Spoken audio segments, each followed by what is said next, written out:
अस्सलामुअलैकुम, welcome guys मदरसा hair salon. आज जो है योगेब साहब जो है वो ट्रिमर लगाना सिखाएंगे, किस तरह से बालों को जो है वो शॉर्ट करते हैं। और काफ़ी कुछ पॉइंट्स है जो मैं योगेब साहब से सीखूंगा। और जैसे कि यहाँ पे योगेब साहब मुझसे सीनियर है और मैं अब्दुल बासित एज आ कैमरा होस्ट, कैमरा मैन भी हूँ और एज आ स्टूडेंट जो है वो भी परफॉर्म कर रहा हूँ यहाँ पे। तो मैं कुछ पॉइंट्स वगैरह सीखूंगा। और जैसे कि यूगेब साहब ने जो सीज़र है, कैंची है, वो पकड़ी है और जो है वो सबसे पहले कलमे डिज़ाइन कर रहे हैं। और उसके बाद फिर जो है वो कॉम भी पकड़ी है और बाकायदा जो है वो कुछ पॉइंट्स वगैरह वो भी मुझे बताएंगे, या मैं ख़ुद इनसे पूछूंगा कि किस तरह से ये चीज़ों को जो है वो मतलब कि बालों की लेयर को किस तरह से सेट करना है। और जैसे कि अब दूसरी साइड है, पहली साइड में तो हमने जो थी वो पहली लेयर कवर कर ली है वन साइड की। अब सेकंड साइड की जो लेयर है वो उसकी कल में जो है वो डिज़ाइन करेंगे। और साथ में जो है थोड़ा सा जो है वो स्लोप तो ऑलरेडी बनी हुई थी, लेकिन ये है कि आप जो है वो बालों को मज़ीद जो है वो फर्निश करेंगे, मज़ीद जो है लेयर सेट करेंगे। इसके अलावा जो है अब जो योगेब साहब हैं वो अब जो मॉइस्चर है, मतलब कि मूछें वगैरह जो है वो सेट कर रहे हैं। और सीज़र को चलाते हैं, जब हम चला रहे होते हैं लिप्स के ऊपर, तो बहुत एहतियात करनी पड़ती है ताकि जो साइज़ है वो ना ही कम हो बल्कि इक्वल पे हो। जो एक्स्ट्रा जो बाल होते हैं जो हमारे होंठों से नीचे आ रहे होते हैं, उन्हीं को हमें उन्हीं बालों को ना हमें कट करना पड़ता है, ना कि ज़्यादा ही ऊपर जो है वो बालों को हम कट करते हैं, जिससे क्या हो कि अच्छी लेयर ना दिखती है। अगर आपको बैकग्राउंड में कुछ नॉइस वगैरह आए तो मतलब कि शोर आए तो सॉरी इस हवाले से, क्योंकि कुछ काम चल रहा है हमारे सैलून के बाहर, तो उसी वजह से कुछ आपको शोर जो है वो सुनाई दे सकता है। और इस हवाले से जो है वो मैंने आपसे ऑलरेडी एक्सक्यूज़ कर लिया है। तो काफ़ी कुछ जो है वो योगेब साहब ने काफ़ी कुछ जो है वो कवर किया हुआ है और काफ़ी कुछ मुझे सिखा रहे हैं। जैसे कि मशीन पकड़ना भी उन्होंने बताया, अभी ये मुझे हैंड साइन से बता रहे हैं कि मशीन को इस तरह से पकड़ना है। और मैं देख रहा हूँ कि काफ़ी जो है वो अच्छा, ये जो मशीन है ये डबल सेल है, मतलब कि ये स्लो भी होती है और फास्ट भी ये जो है वो वर्किंग पे होती है। अब ये जो क्लिप है ये भी बताइएगा योगेब साहब कितने नंबर का क्लिप है। ये 3 नंबर का है, 0 नंबर का जो क्लिप है वो अब लगा रहे हैं हम, ठीक है। और ये सबसे पहले अच्छा ये यहाँ पे हमने जो है अच्छा इतने हिस्से को हमने सही करना है, ठीक। अच्छा योगेब साहब जैसे कि सर मुबशर की भी पीछे से आवाज़ आई होगी, तो वो बता रहे हैं कि ये योगेब साहब जो है वो पार्टीशन करके जो है ना वो उसको क्लियर करना सिखा रहे हैं, क्योंकि आपको पता है ये सब ज़्यादातर हमारे कैमरा में होते हैं जी। वो कम ही मिलेगा। हाँ बिल्कुल डेफिनेटली, जैसे कि योगेब साहब जो है वो कैमरा मैन होते हैं, उनकी वॉइस जो है वो कम ही कैमरे में आपको सुनाई देती है। ऑलमोस्ट जब ये खड़े भी होते हैं एज आ होस्ट की फॉर्म में, मतलब कि अक्सर जब वो बना रहे होते हैं वीडियो, तो तब ये खामोश ही होते हैं। तो ये पार्टीशन करके ना इसको थोड़े से पार्ट में सीधे चला दूँगा,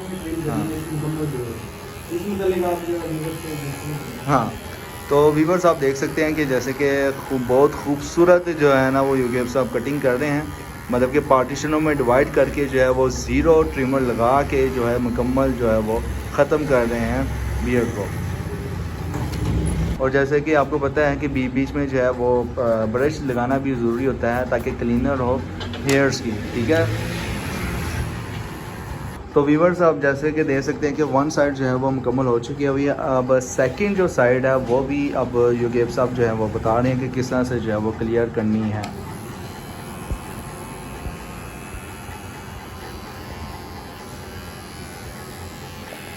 तो अब ये देख लें कि जैसे कि अब सेकंड लेयर जो है वो मुकम्मल हो रही है और मशीन का पकड़ने का जो है स्टाइल भी आप मैं ज़रा फोकस करता हूँ ताकि आपको मज़ीद जो है वो पता चल सके मशीन को किस तरह से योगेब साहब जो है वो चला रहे हैं। सेम जैसे कि मशीन जो होती है मतलब कि 4 जो फिंगर्स हैं वो नीचे हैं और जो अंगूठा है वो ऊपर जो है वो रखा हुआ है मशीन के, और इनकी जो कलाई है सिर्फ वही मूव कर रही है, ठीक है, पूरा हाथ नहीं मूव कर रहा है।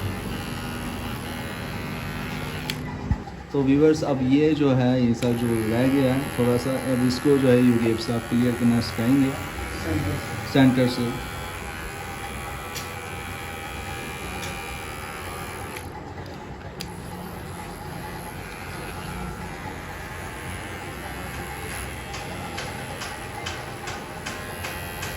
ओके, अब जैसे कि ये जो हिस्सा होता है ना, ये आमतौर पर सम टाइम जो है वो ज़ुबान या टोंगियों रखने पर ही क्लियर होता है। ठोडी का मतलब कि चिन का जो ऊपर वाला हिस्सा होता है।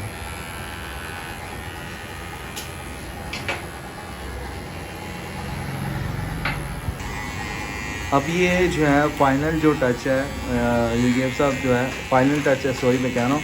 इसके बाद जो है वो ज़ाहिर सी बात है कि रेज़र भी यूज़ होना है। तो यहाँ पे अब जो है वो इक्वल बनाने के लिए जो मूछें हैं इनकी लेयर को इक्वल बनाने के लिए जो है वो मशीन का जो है वो इस्तेमाल कर रहे हैं। और ये देख लें कि इसमें भी ज़ीरो लेयर ही का और ज़ीरो ट्रिमर का ही इस्तेमाल करके जो है वो इक्वल बना रहे हैं।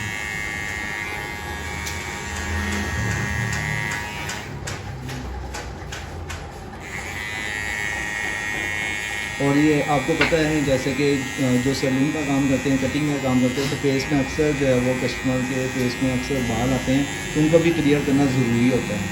तो यूगेप साहब साथ साथ जो है वो ज़ीरो ट्रिमर से फेस के जो आए हुए बाल हैं उनको भी क्लीन कर रहे हैं।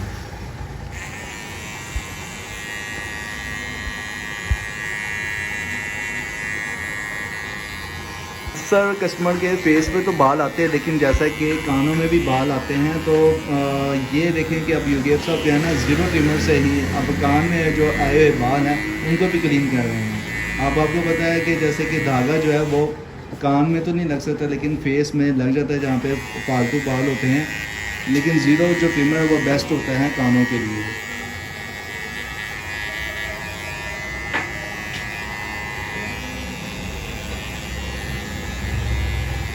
वीवर्स जैसे कि अब जो है ना ख़त का सामान मतलब कि ख़त होना है। अब जो है वो यूगेप साहब क्लीनर मतलब कि मुकम्मल जो फेस में आए बाल हैं तो उसको फेस ब्रश क्लीनर से जो है वो क्लीन कर रहे हैं मुकम्मल। और आपको पता है कि क्लीन करना ज़रूरी होता है ताकि जो एक्स्ट्रा जो बाल हैं वो जो बाल में चुभन का बाइस बनते हैं वो हट जाएँ, ठीक है, ये क्लीनर ब्रश से। वीवर्स ख़त के इस्तेमाल में जैसे कि हमें कुछ बुनियादी चीज़ों का जो है ना इस्तेमाल ज़रूरी होता है, जैसे कि टॉवर का जो है इस्तेमाल करना ज़रूरी होता है ख़त के इस्तेमाल मतलब कि ख़त के बेसिक्स में। तो यूगेप साहब ने अब टॉवर का इस्तेमाल किया है। उसके बाद जो है वो वाटर का इस्तेमाल करेंगे, पानी का इस्तेमाल करेंगे बालों को बिल्कुल नरम करने के लिए, ताकि रेज़र जो है वो बहुत ही मुलायम तरीके से बाल उतार सके। तो अब ये जो है वो यूगेप साहब बता रहे हैं कि किस तरह से जो है वो मैं अब नरम कर रहा हूँ बालों को। और बालों को नरम करने का तरीका जो मुसर मुबशर ने ऑलरेडी बताया है और उनकी गाइडेंस के मुताबिक बिल्कुल यूगेप साहब बिल्कुल सही कर रहे हैं। और सेम ये प्रोसीजर मैंने भी फॉलो अक्सर करता हूँ जब मैं बालों को जो है वो मुकम्मल नरम करना हो ख़त के लिए। तो वीवर्स पहले बालों को नरम करने के लिए, स्किन को नरम करने के लिए पानी का इस्तेमाल किया था। अब हम जो है वो जेल का इस्तेमाल करेंगे ताकि मज़ीद जो है ना स्किन में जो रैशेस ना पैदा हों, तो उसके लिए जो हमने जेल का इस्तेमाल किया है।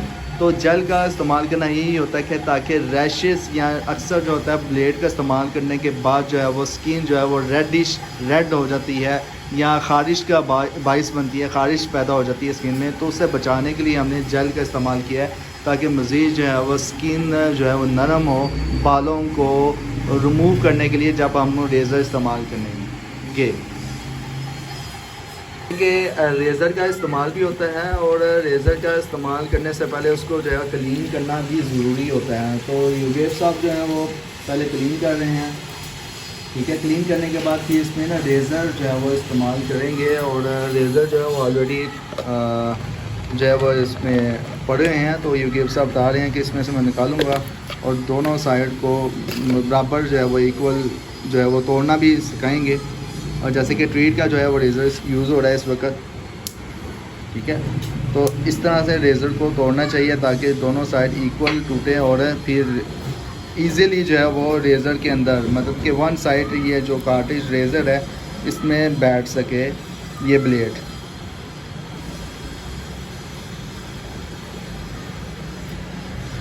ओके, जैसे कि अब जो है वो रेज़र भी पकड़ना बता रहे हैं कि किस तरह से रेज़र पकड़ते हैं और किस तरह से इस्तेमाल करते हैं। और अक्सर जो है वो रेज़र पकड़ने में जूनियर्स के लिए मुश्किल होता है कि किस तरह से रेज़र पकड़ें और किस तरह से इस्तेमाल करें, तो वो सम टाइम कट्स जो है वो भी पड़ जाते हैं गलत रेज़र पकड़ने से। तो ये युगेब साहब जो है वो साथ साथ तरीका भी बता रहे हैं। बस जैसा कि कस्टमर अगर चाहे तो वो ख़त जो है वो एल शेप में भी रखता है, कस्टमर की मर्ज़ी होती है। और कुछ कस्टमर कहते हैं कि हमने गुलाई में रखना होता है ख़त। तो युगेब साहब ने कस्टमर से पूछा है, उन्होंने कहा कि मैंने गुलाई में ख़त रखना है। तो जो ख़त बनाने का जो प्रोसीजर है, तरीक़ेकार है, वो गुलाई में होगा।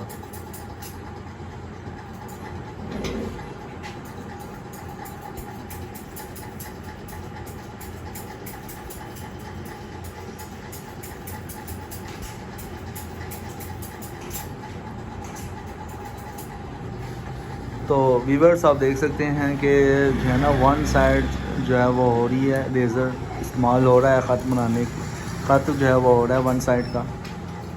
और इसी तरह जो है वो सेकंड साइड का भी मुकम्मल होगा।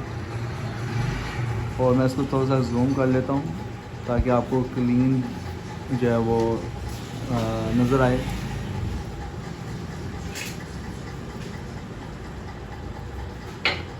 अच्छा, ये देखिए कि आप ना सिर्फ रेज़र का इस्तेमाल करते हैं, रेज़र की जो ग्रिप है ना उसको भी देखा करें कि रेज़र किस तरह से पकड़ा हुआ है। सम टाइम रेज़र गलत पकड़ने से, ग्रिप गलत करने से क्या होता है कि स्लिप हो जाता है रेज़र, या फिर जो ब्लेड है वो स्लिप हो जाता है, जिससे क्या होता है कि फिर स्किन को कट पड़ सकता है।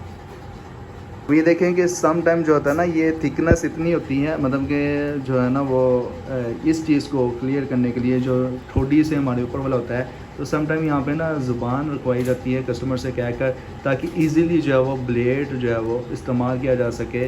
ताकि अगर यहाँ पे अगर गुलाई में बनानी है शेप, तो उसके लिए भी इसी तरह जो है प्रोसीजर किया जाता है। यहाँ पे अगर जो है वो चौरस बनाना होता है, अगर चौड़ाई में बनाना होता है, तो तब भी इसी तरह कस्टमर से कह के ना ये इस लिप्स जो हमारे नीचे वाले होंठ होते हैं ना, तो राइट साइड या लेफ़्ट साइड जो है वो कस्टमर से कह कर ज़ुबान रखवाई जाती है, ताकि ईज़िली ख़त के दौरान जो है वो प्रोसीजर या तरीक़ेकार जो है वो मुकम्मल हो सके। इस वाले हिस्से या इस वाले पार्ट को क्लीन करते हैं।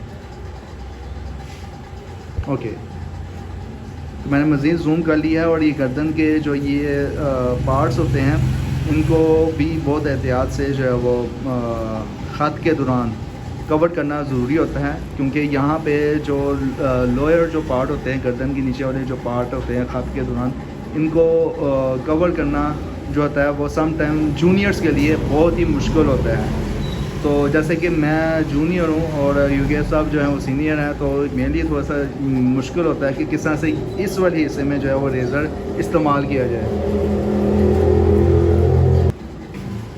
तो आप व्यूअर्स देख लें कि अब जो है वो राइट साइड कवर हो रही है ख़त के लिए। और एक और बात बता दूं कि जैसे कि सर मुबशर ने कहा था कि ये जो है ना वो ख़त पे जो है वो क्लास होनी चाहिए, लेकिन मुबशर जो सर हैं वो ख़ुद इस वक्त बिज़ी हैं कटिंग में, तो उन्होंने ज़रूरी समझा कि इसको क्लास की फॉर्म में, ये जो वीडियो है ना इसको क्लास की फॉर्म में ही रखा जाए, स्पेशली उन स्टूडेंट्स के लिए जिनको ख़त बनाते हैं परेशानी होती है। तो मैं भी स्टूडेंट हूँ, और जो भी वीडियो ये वॉच कर रहा है सीखने के हवाले से, समझने के हवाले से, तो ज़ाहिर सी बात है कि आप ये एज आ स्टूडेंट परफॉर्म कर रहे हैं, ताकि आप मज़ीद जो है कुछ अच्छा न्यू और फ्रेश सीख सकें।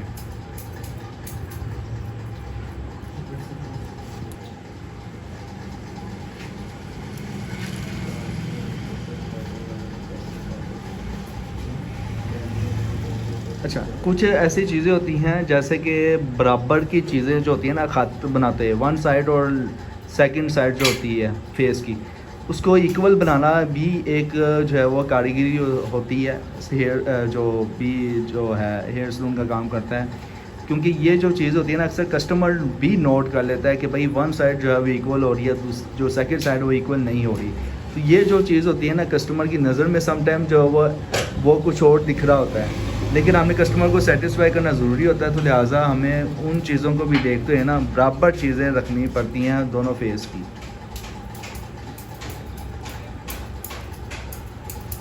देख सकते हैं कि फेस की दोनों साइड इक्वल है, ठीक है। और कस्टमर से भी पूछना लाजमी होता है इस हवाले से कि आपकी नज़र में देख बताएं कि दोनों साइड जो फेस की इक्वल है या नहीं है।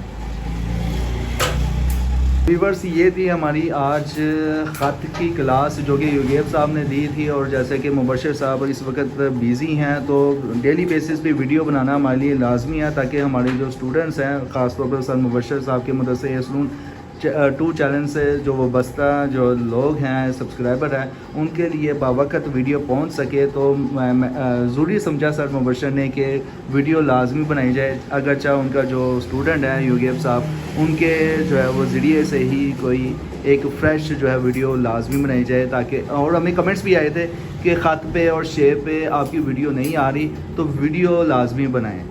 तो हमने फिर फ़ौरन कमेंट्स को जो इग्नोर नहीं किया, जैसे ही रात को कमेंट्स आया दिन के वक्त हमने वीडियो बनाना शुरू कर दी। तो अगर आप किसी भी टॉपिक पे वीडियो चाहते हैं, कोई भी अगर आपको बात समझ में नहीं आ रही, तो आप कमेंट्स में लाजमी बताइएगा, और ये क्लास कैसी लगी ये भी कमेंट्स में लाजमी बताएं। इंशाल्लाह मिलते हैं नेक्स्ट वीडियो में, लेकिन जाते हैं मेरी रिक्वेस्ट है उन हजरात से जिन्होंने अभी तक चैनल को सब्सक्राइब नहीं किया, तो काइंडली चैनल को सब्सक्राइब करें, और इंशाल्लाह मिलते हैं नेक्स्ट वीडियो में। Till then thank you so much, अल्लाह हाफिज़।